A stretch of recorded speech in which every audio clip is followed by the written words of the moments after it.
मान्यवर, यहां कुछ सदस्यों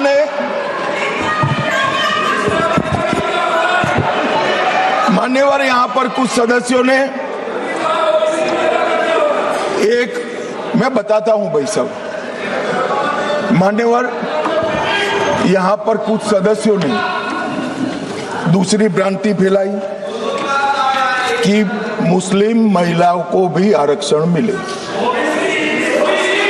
अरे आता हूं भाई, आता हूं।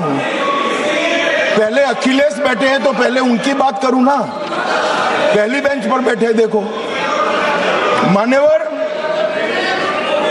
मैं यहां सरकार की, संविधान की और भारतीय जनता पार्टी की नीतियों की पॉलिसी के बारे में स्पष्ट करना चाहता हूं। भारतीय संविधान धर्म के आधार पर आरक्षण को स्वीकार नहीं करता है। मान्यवर, इसके दो कारण हैं। पप्पू सुन लिया ना? अब शांति रखो, ठंड रखो यार। चलो मान्यवर, आरक्षण पाने की योग्यता पहला कारण है।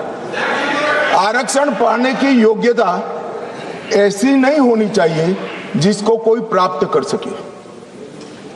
ये संविधान की बात मैं कर रहा हूं। अगर आज कोई अन्य धर्म का व्यक्ति है जिसको आरक्षण मिलता है, यहां नहीं मिलता है, और अगर वो मुस्लिम बन जाता है तो उसको आरक्षण मिलेगा। तो आरक्षण जन्म से ही मिलता है मान्यवर, किसी प्रकार से प्राप्त नहीं किया सकता, इसलिए वहां पर उसको सील किया है। और दूसरा, ओवैसी जी ध्यान से सुनना, दूसरा अनुच्छेद 15(4) के अनुसार आरक्षण उन लोगों के लिए है जो सामाजिक और शैक्षिक रूप से पिछड़े वर्ग में आते हैं या अनुसूचित जाति और अनुसूचित जनजाति में पैदा हुए हैं। अनुच्छेद 16(4) इसके तहत आरक्षण पिछड़े वर्ग को, नागरिकों को दिया जाता है। अब संविधान में कहीं पर भी धर्म के आधार पर आरक्षण देने की मान्यता नहीं है। ये इंडी अलायंस वालों ने अपनी तुष्टीकरण की राजनीति के कारण इस देश में मुस्लिम आरक्षण की डिमांड खड़ी करना चाहते हैं और ये संविधान की बात करते हैं। कोई भी संविधान पढ़कर बता दे मुझे, संविधान के किस आर्टिकल से धर्म के आधार पर आप आरक्षण करोगे? कोई बता दे मुझे। एक भी आर्टिकल में कोई प्रोविजन नहीं है मान्यवर। इसलिए भारतीय जनता पार्टी, हमारी सरकार, दोनों का नीति स्पष्ट है।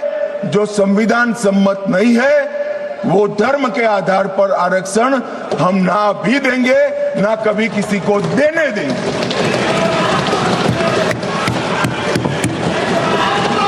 मान्यवर, अब मैं ओबीसी की बात करता हूं, सुनो ना। सीट बदल देनी पड़ेगी पप्पू जी। मान्यवर, इस देश में ओबीसी का सबसे बड़ा कोई विरोधी पार्टी है तो मैं बिल्कुल कंफ्यूजन के बगैर कह सकता हूं कांग्रेस पार्टी है। इन्होंने चौधरी चरण सिंह और सीताराम केसरी का अध्यक्ष का, दोनों को काल पूरा नहीं कर रहे।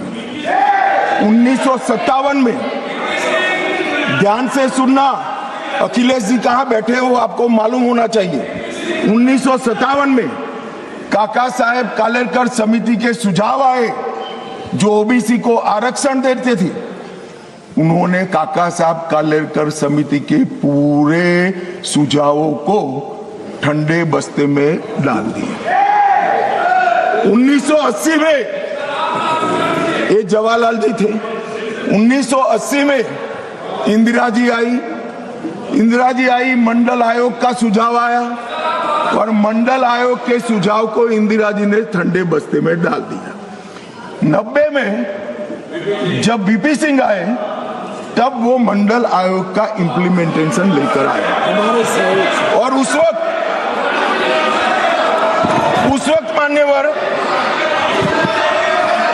विपक्ष के नेता राजीव गांधी थे। तो नेहरू जी, इंदिरा जी और अब राजीव गांधी, उन्होंने यहां पर अपने जीवन का सबसे लंबा भाषण मंडल आयोग का विरोध करने में किया, अपने जीवन का सबसे। और कांग्रेस ने 51 और 71 दोनों में जाति जनगणना का भी विरोध किया। मान्यवर, अब क्योंकि अब मेल नहीं खा रहा है, 15-20 बार चुनाव हार गए, तो अब ये ओबीसी के हितैषी बनने आए हैं। मान्यवर, मैं आज आपके सामने कहना चाहता हूं, कांग्रेस पार्टी ने अब तक एक भी ओबीसी का प्रधानमंत्री नहीं दिया। भारतीय जनता पार्टी ने नरेंद्र मोदी और अति पिछड़ा समाज के व्यक्ति को प्रधानमंत्री बनाया। मान्यवर, इन्होंने काका साहेब कालेलकर समिति में विरोध किया। मंडल आयोग के रिपोर्ट को इंदिरा जी ने ठंडे बस्ते में डाला और जब लागू होता था राजीव गांधी जी ने भी विरोध किया। मान्यवर, मैं आज बताना चाहता हूं कि नरेंद्र मोदी सरकार में 27 मंत्री ओबीसी समुदाय में है, जो 40% होता है। मान्यवर, नरेंद्र मोदी सरकार ने ओबीसी कमीशन को संवैधानिक मान्यता दी। नरेंद्र मोदी सरकार ने ओबीसी की सूचियों को संशोधित करने का अधिकार राज्यों को देकर एम्पावरमेंट करा और 14 से 18 के बीच में 16 जातियों को ओबीसी जनजाति में क्या है। अरे मेरा हो जाने के बाद पूछिए ना। माननीय गृह मंत्री जी क्या कह रहे हैं? बाद में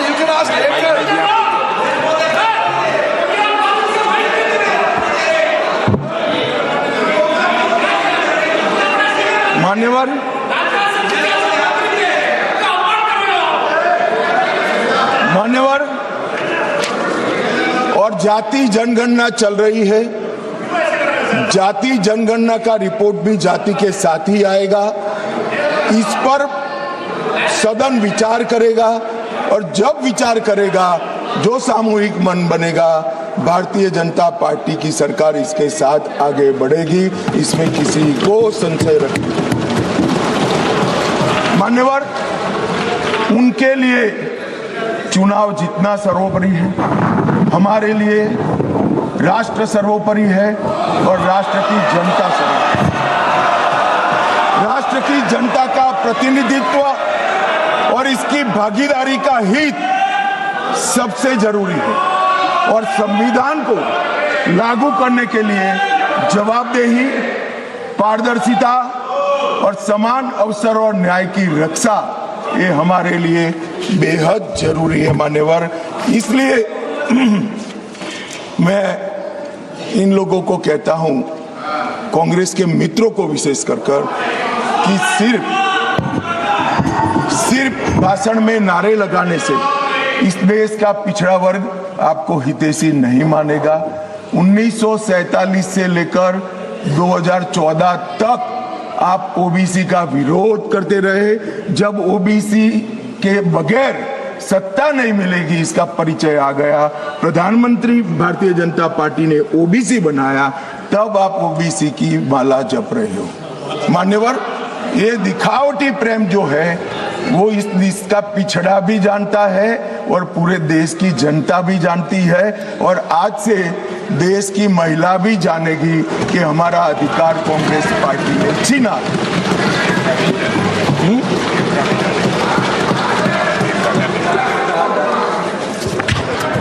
मान्यवर, अब मैं महिला आरक्षण पर बताना चाहता हूं। सबसे पहले 1992 में श्री नरसिम्हा राव 72 और 73 का संविधान संशोधन लेकर आए और माताओं बहनों को 33% आरक्षण पंचायत में देने का एक स्तुत्य काम नरसिम्हा राव जी ने करा।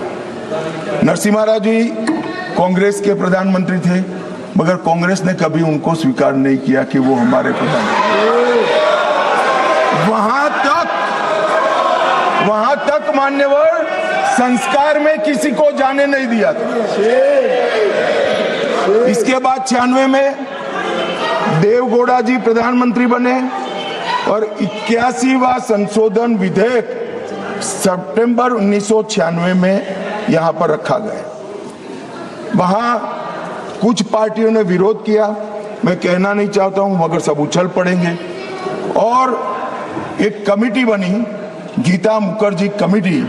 वो गीता मुखर्जी कमेटी को ये विधेयक दे दिया गया और जो आज उनकी दरखास्त है कि समिति को दे दो, और गीता मुखर्जी समिति की रिपोर्ट आई, तब तक 11वीं लोकसभा का विघटन हो गया और बिल लैप्स हो गया।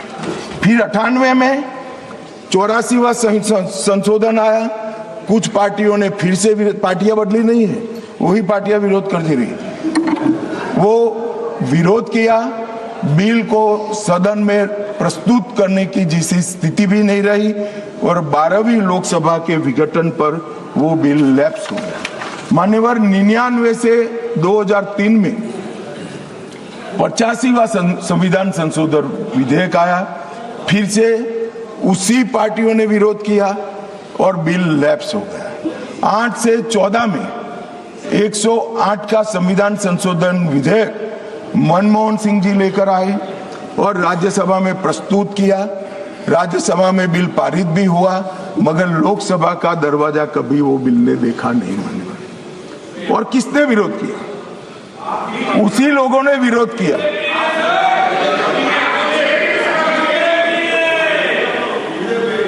मान्यवर, मैं रिकॉर्ड क्लियर करना चाहता हूं, भले माइक के बगैर बोले हैं, बीजेपी ने इस बिल का कभी विरोध नहीं किया।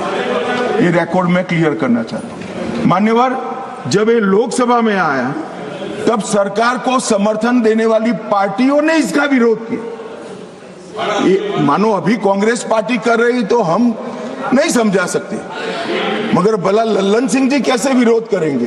ये तो हमारे साथ है, ये तो बिल का समर्थन करेंगे। मान्यवर, कांग्रेस पार्टी के समर्थक पार्टियों ने मनमोहन सिंह सरकार का ये बिल का विरोध किया। इसका स्पष्ट अर्थ है कि सरकार के इशारे पर सरकार के हिस्सा बनी हुई पार्टियों ने लोकसभा में ये बिल को पेश नहीं किया।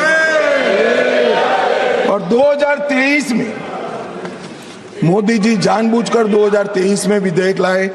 उनको मालूम था कि 24 में चुनाव है, कितनी भी मनसा हो कांग्रेस पार्टी विरोध नहीं कर पाएगी, तो कांग्रेस पार्टी के समर्थन से सर्वानुमत से यही सदन जब नवाब बना, सबसे पहला नारी शक्ति वंदन अधिनियम पारित हो और राज्यसभा में भी होगा। तो मान्यवर, हम तो मानते थे कि अब हो गया, मगर जब इम्प्लीमेंटेशन कराने में आए तो किंतु परंतु मगर अगर ये सारी चीजें छोड़कर आज फिर से विरोध कर रहे हैं। 5वीं बार इंडिया अलायंस की पार्टियां विरोध कर रही है। मान्यवर, ये देश की महिलाएं कभी नहीं भूलेंगी। जब ये चुनाव में जाएंगे, महिलाओं का आक्रोश उनको सामना करना पड़ेगा और रास्ता नहीं मिलेगा। मान्यवर, ये बदलाव की जरूरत क्या है?